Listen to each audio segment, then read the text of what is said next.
I'm Stacie Trish, author of Concealed Names. I was inspired to write Concealed Names as well as the other 3 books in the series due to being severely bullied in elementary. I wanted to write a book that would put, not only for youth of today, but adults as well, put a hope and a love in their hearts that we are fighting a war against, it's a supernatural warfare. We're not fighting a war against flesh and blood.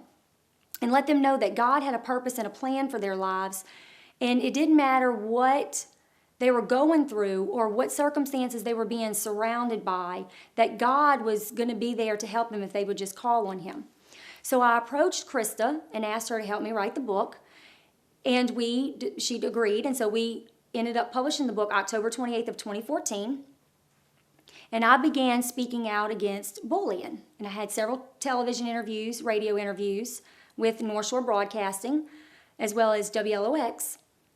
And after that, those interviews had happened on March the 22nd of this year. A very tragic thing happened in my family that caused me to add to the mission of what I wanted to spread in the voice of love and hope in that message to youth as well as adults alike.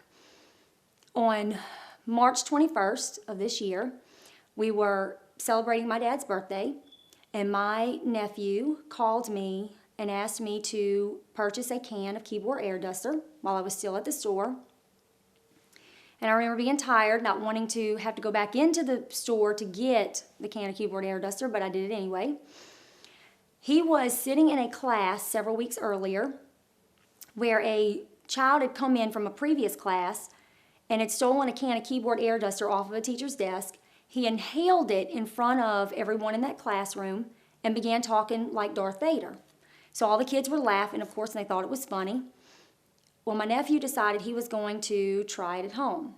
So the can that I purchased him, we celebrated my dad's birthday party that night, and I'll never forget, he walked over to the counter, picked the can up from the counter, walked over to me, and if you've seen the Facebook picture that I have, the profile picture, I'll leave it up there for a reason. It's because he always hugged me that way.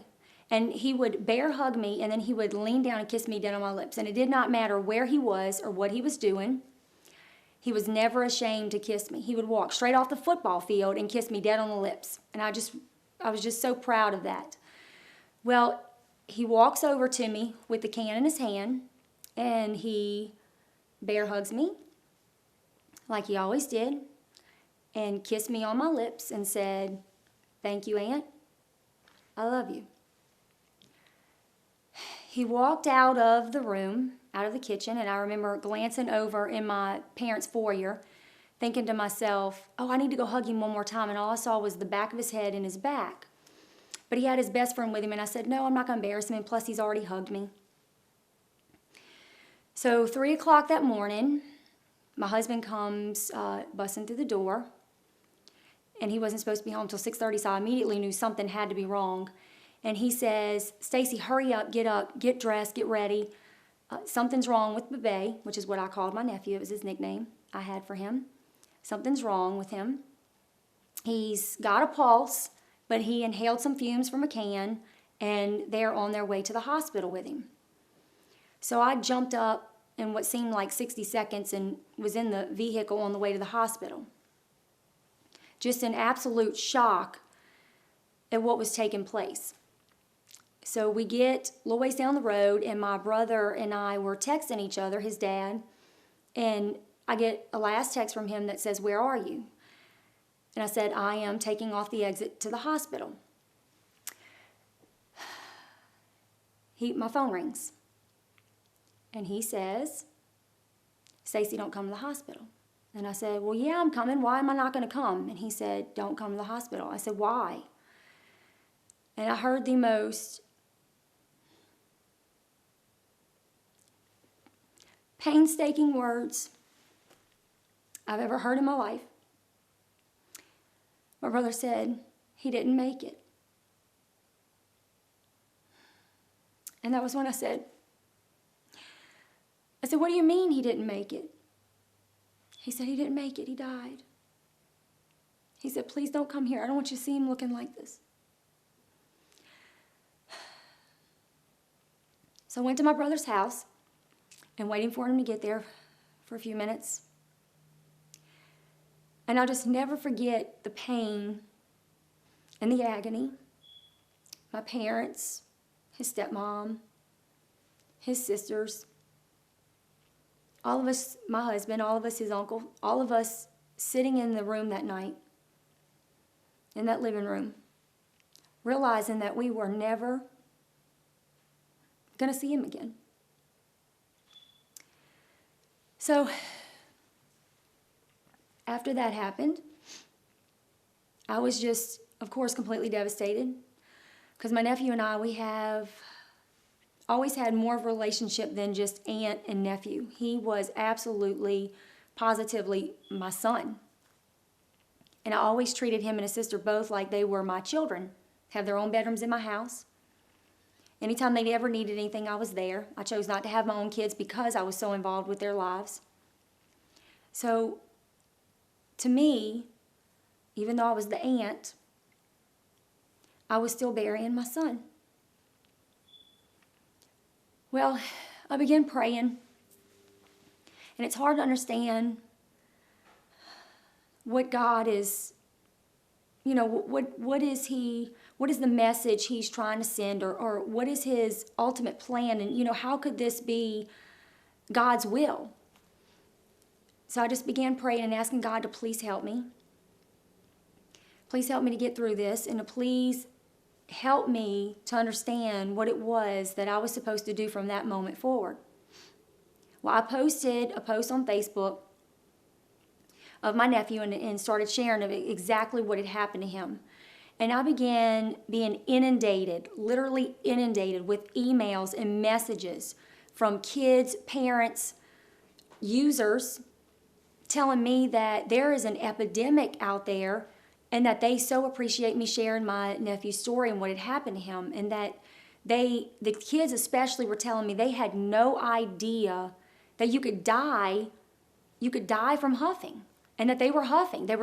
These kids were literally telling me they were huffing because they just did not realize the magnitude of the severity of it. So I began doing research, and that's when I realized that 22.5 million Americans are huffing. And these statistics were from 2011. We don't have any other updated statistics since 2011, so I'm sure it's probably much higher than the 22.5. But 67% of those are under the age of 18. And I was overwhelmed by those statistics.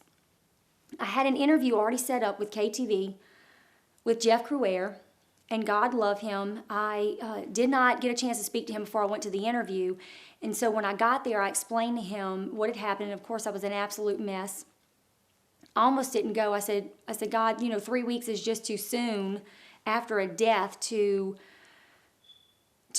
go and have to rehash it and relive it. It's just so soon. Well, get in the interview, and Jeff and I are sitting there, and he's like, Stacie, he's like, you need to share what happened to your nephew. You really need to get this message out there.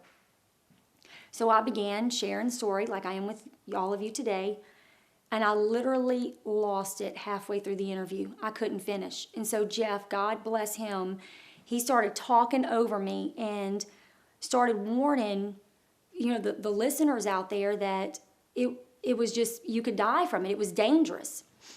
So I finished that interview, got in my car, started driving home, and I had to pull over on the side of the road because I was just a complete disaster. And sitting on the side of the road, out loud, I said, God, I know there has to be somebody out there to spread awareness, because there isn't anyone spreading the awareness of inhalants to the magnitude that it needs to be shared and spread. But that person is not me. I can't do this.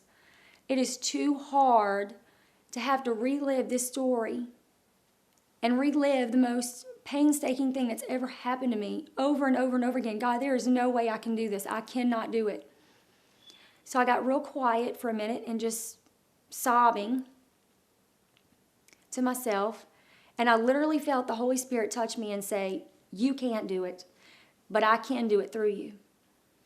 And after that interview, by the time I had gotten home from New Orleans, I had 13 emails in my inbox, because Jeff gave them all my information. 13 emails in my inbox from kids, parents, telling me that they so appreciated my interview, that they had heard the interview, and they wanted me to please give them more information. And the students were saying that they wanted me to come to their schools. So I hooked up with the Boys and Girls Auxiliary and started speaking in schools. And I am so thankful to God for the platform that Concealed Names and this book series has given me to be able to go into these schools and speak to these kids. I am utterly amazed at the lives that are being changed, and just the messages and the emails that I get on a daily basis thanking me for speaking in these schools, and children that are going to their counselors, to their teachers, and letting them know that they are huffing and that they want to stop because they don't want to end up dying like Charlie did. So to those of you who have supported the Concealed Series Foundation, those of you who have donated in honor of my nephew, that have purchased t-shirts, I can't say thank you enough. Because of you, 100% of the proceeds from the Concealed Names book sales and those shirts have gone to promote awareness and get inhalant abuse awareness materials into these kids' hands and lives. So thank you from the bottom of my heart, and thank you most importantly for honoring my nephew and getting that information out there and helping me share his story. Thank you.